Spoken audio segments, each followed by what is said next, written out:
nós somos os filhos de Deus separados do mundo.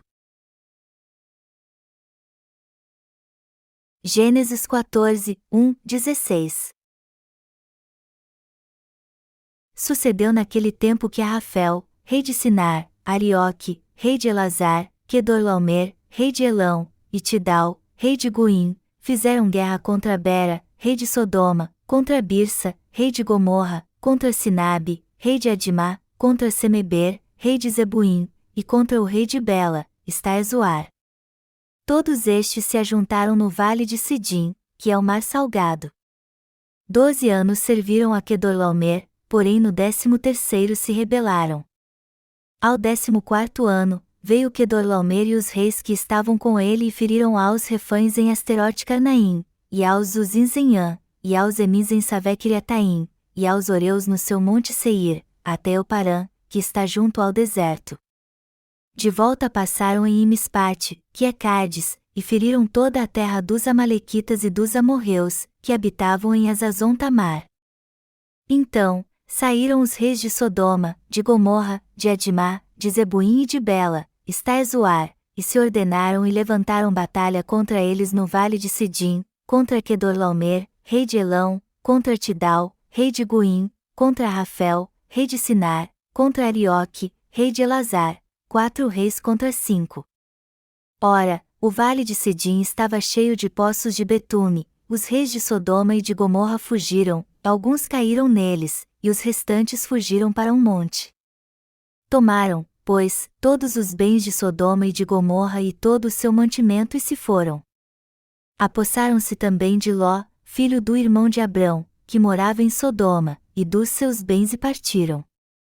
Porém veio um, que escapara, e o contou a Abrão, o hebreu, este habitava junto dos carvalhais de Manre, o amorreu, irmão de Escol e de Aner, os quais eram aliados de Abrão. Ouvindo Abrão que seu sobrinho estava preso, fez sair 318 homens dos mais capazes, nascidos em sua casa, e os perseguiu até Dan. E, repartidos contra eles de noite, ele e os seus homens, feriu-os e os perseguiu até Obá, que fica à esquerda de Damasco. Trouxe de novo todos os bens, e também a Ló, seu sobrinho, os bens dele, e ainda as mulheres, e o povo. Um feriado coreano está se aproximando. Neste feriado, nossos pastores e obreiros também planejam ir juntos ao centro de treinamento de discipulado em Inge para um descanso merecido. Nós estamos sempre ocupados servindo ao Senhor, então devemos aproveitar estes feriados para descansar um pouco. Nestas ocasiões em que as famílias estão reunidas para adorar seus ancestrais e fortalecer seus laços familiares, os feriados tradicionais na Coreia são comemorados por pagãos, mas para os cristãos nascidos de novo, estes feriados significam nada mais que alguns dias de descanso. Espiritualmente falando, eles não são para ser celebrados. Estes feriados pagãos são para as pessoas do mundo celebrar, mas para os justos eles não significam nada além de dias de descanso. No entanto, quando um feriado se aproxima, mesmo nós justos ficamos inclinados a agir como a maioria. Por isso, começamos a olhar nossas falhas e necessidades carnais. Quando as pessoas do mundo se reúnem destes feriados, elas ficam se amostrando. E nós justos também acabamos fazendo o mesmo durante estes feriados, mesmo sem a intenção prévia de fazê-lo. Talvez também achemos que nos falte muita coisa. Nosso coração pode ficar turbado assim no dia de Ano Novo ou até no Festival da Colheita. Se os nossos pensamentos se inclinarem para a carne, nossa direção de vida seguirá na mesma direção. Então veremos ainda mais falhas em nós, nosso pensamento sucumbirá à fraqueza ou cairemos em tentação. Não devemos deixar que isso aconteça conosco. Eu disse todas estas coisas porque um feriado está se aproximando, mas nós justos devemos fazer uso dele para descansar um pouco. Como raramente paramos, precisamos tirar vantagem desses feriados. Se for possível, o ideal seria nós nos reunirmos e descansarmos. Se por outro lado nos unirmos com os pecadores, apenas os ouviremos se gabar do que fizeram, como seus filhos se saíram bem na escola, como eles são bons e etc. Ouvir estas histórias irá nos tentar a desejar coisas materiais e querer ter as coisas carnais. As pessoas do mundo se gabam de si mesmas mesmo quando não têm nada do que se gabar. Porém, sob o ponto de vista espiritual, não é isso que realmente importa. Nós temos que saber que são os justos que são bem-sucedidos. Contudo, se olharmos do ponto de vista carnal, os justos são piores que as pessoas do mundo. Só porque existem muito mais pessoas carnais, os justos se sentem excluídos. Mas a pessoa de fé é autoconfiante mesmo entre estas pessoas do mundo. É bom o povo de Deus ficar unido, aconselhando-se mutuamente e se alegrando junto. É bom nós ficarmos juntos sempre que possível, e é ainda melhor se pudermos compartilhar nossas histórias juntos. Não importa o quanto as pessoas do mundo o tentem com uma fala macia, eu espero que você proteja seu coração e tenha um ótimo feriado. Assim como os pássaros da mesma raça ficam juntos, os pecadores se unem a pecadores e os justos se unem aos seus amados justos. As pessoas do mundo são tão cheias de si mesmas que não conseguem tomar conta nem de si mesmas. Estas coisas são repulsivas para mim, por isso eu não vou às reuniões da minha família nos feriados, mas eu desejo que vocês que tenham uma segura e agradável viagem neste feriado. Descansar também é fazer a obra do Senhor, então eu espero que vocês todos tenham um bom descanso. Eu não acho que o sermão de hoje será muito longo, já que vocês estão pensando em ficar juntos com sua família neste feriado, então eu vou encurtá-lo. Está escrito no texto bíblico deste capítulo: ouvindo Abrão que seu sobrinho estava preso, fez sair 318 homens dos mais capazes, nascidos em sua casa, e os perseguiu até Dan. E, repartidos contra eles de noite, ele e os seus homens, feriu-os e os perseguiu até Obá, que fica à esquerda de Damasco.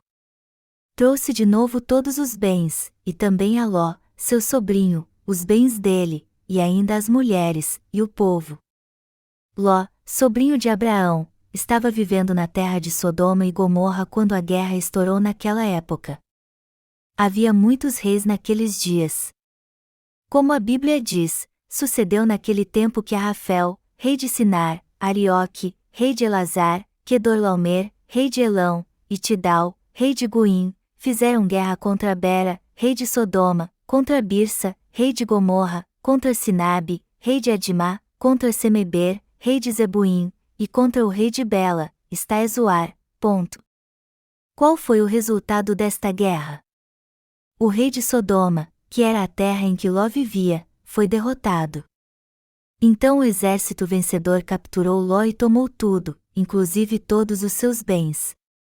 Ouvindo isto, Abraão pegou 318 dos seus homens bem armados e treinados e perseguiu os invasores até Dan. Com estes obreiros de Deus nascidos e criados em sua própria casa, Abraão trouxe Ló de volta junto com todos os seus bens. O exército de Abraão foi o mais forte, já que ele conseguiu derrotar todos estes reis juntos e pegar os espólios de volta. Abraão tinha muitos servos treinados debaixo de suas ordens.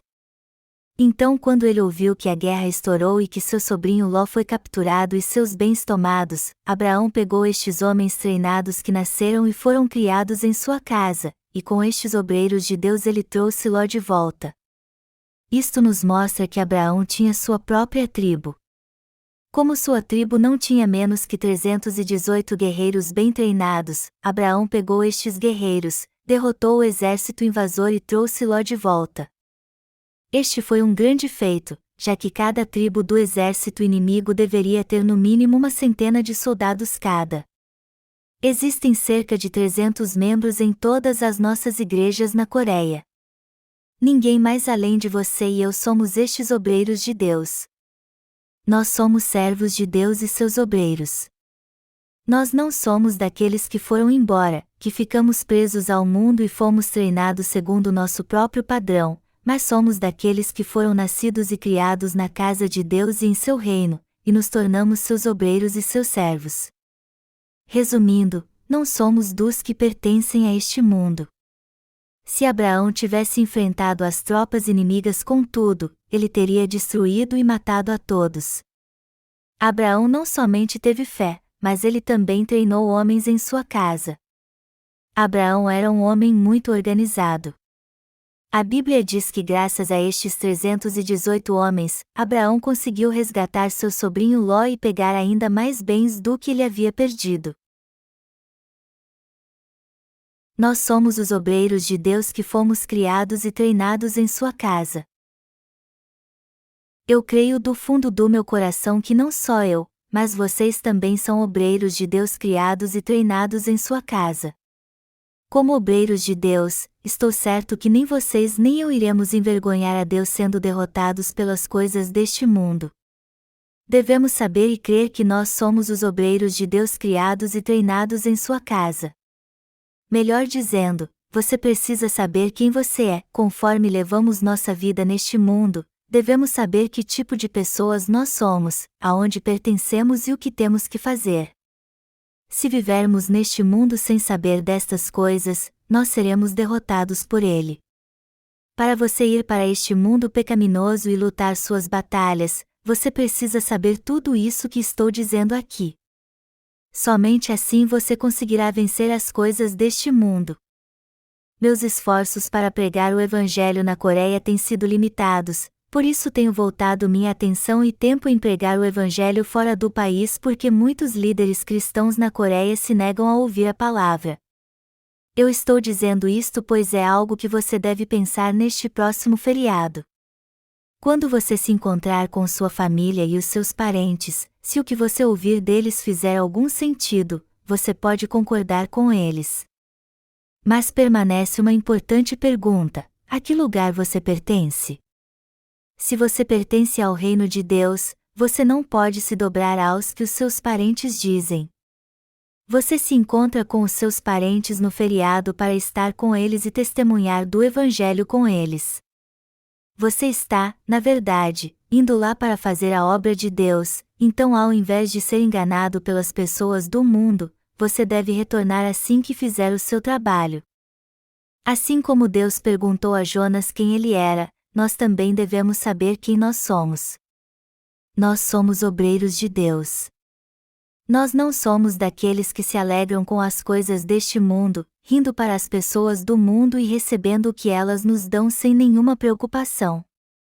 Quando você se encontra com seus parentes que ainda não nasceram de novo, de todo modo você deve tratá-los bem ao invés de ficar provocando eles. Mas isto é simplesmente pregar o Evangelho, nada mais. Afinal de contas, existe por acaso algo em comum que você possa compartilhar com alguém que ainda não nasceu de novo? Eu não estou falando apenas das coisas carnais. Pelo contrário, digo que estas pessoas carnais não fazem nada do que é justo. Assim como os servos de Abraão, você e eu também somos servos de Deus criados e treinados na sua casa. Você precisa crer nisto e viver pela fé. Neste feriado, e em outro qualquer, o que você tem que saber é que nunca deve viver segundo as pessoas deste mundo. Nós temos nosso próprio povo para seguir. O nosso povo é aquele que prega o Evangelho e salva almas. Como podemos permitir nosso coração ser influenciado por aqueles que ainda não nasceram de novo? Nunca poderemos ir com eles. Se ficarmos do lado deles, onde eles poderão ouvir a palavra da salvação, o verdadeiro Evangelho? Se fizermos isto, estaremos os matando com nossas próprias mãos. Você e eu somos o sal e a luz do mundo. Se fossemos agir segundo nossa carne sem buscar o Evangelho, a Igreja de Deus e sua liderança espiritual, então nós estaríamos abandonando todas estas almas perdidas. Devemos entender muito bem isso e viver pela fé. Neste feriado, eu peço a vocês que guardem sua fé e protejam seu coração. De forma alguma você deve perder de vista sua identidade como obreiro de Deus. Mesmo que seja inevitável você ir para o mundo encontrar os não nascidos de novo, pelo menos você deve sempre guardar o seu coração. Você deve andar pela fé, pois se o seu coração se perder e se juntar ao mundo, as consequências seriam desastrosas. você deve suportar tudo pela fé. Existe muito trabalho a ser feito, desde colocar anúncios, fazer banners, atualizar nosso site e desenvolver excelentes produtos impermeabilizados. Nós temos compaixão pelos que ainda não nasceram de novo e por isso tentamos pregar a abençoada palavra para eles, mas seu coração ficou endurecido. Às vezes me sinto tão frustrado que não quero fazer mais nada para eles. Contudo, amados irmãos, é exatamente nestas horas que vocês devem guardar seu coração e nunca se esquecerem que são obreiros preciosos de Deus,